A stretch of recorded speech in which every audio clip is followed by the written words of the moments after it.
گلگت سے بھائی محمد فہیم صاحب نے سوال پوچھا ہے۔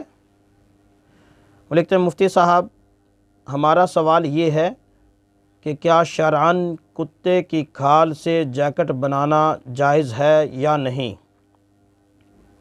اگر کوئی کتے کی کھال کی بنی ہوئی جیکٹ بنوا لے تو اس کا استعمال جائز ہوگا یا نہیں؟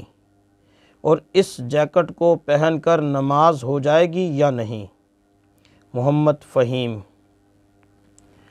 جی میرے محترم بھائی، اس سوال کے جواب سے پہلے آپ یہ جواب لیں، آپ اس بات کو سمجھیں کہ شریعت نے سوائے 2 قسم کی کھالوں کے باقی تمام کھالوں کے استعمال کی اجازت دی ہے۔ ایک کھال خنزیر کی ہے کہ یہ نجس العین ہوتی ہے، قطعاً اس کے استعمال کی اجازت نہیں ہے، اور دوسری کھال انسان کی ہے کہ یہ اس کی کرامت کی وجہ سے، اس کے اشرف المخلوقات ہونے کی وجہ سے، اس کی عزت کی وجہ سے انسان کی کھال کو استعمال کرنے کی اجازت نہیں۔ خنزیر اور انسان کی کھال کو چھوڑ کر باقی تمام چیزوں کی کھال جس کو دباغت دی جا سکتی ہے وہ دباغت دینے سے پاک ہو جاتی ہیں۔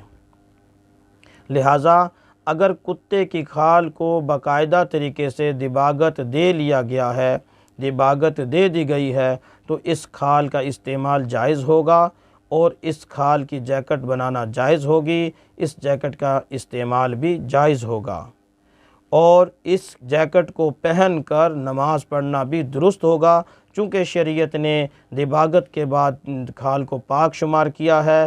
جب پاک شمار کیا ہے تو پاک لباس پہن کر نماز ہو جاتی ہے، اس میں کوئی قباحت نہیں ہے۔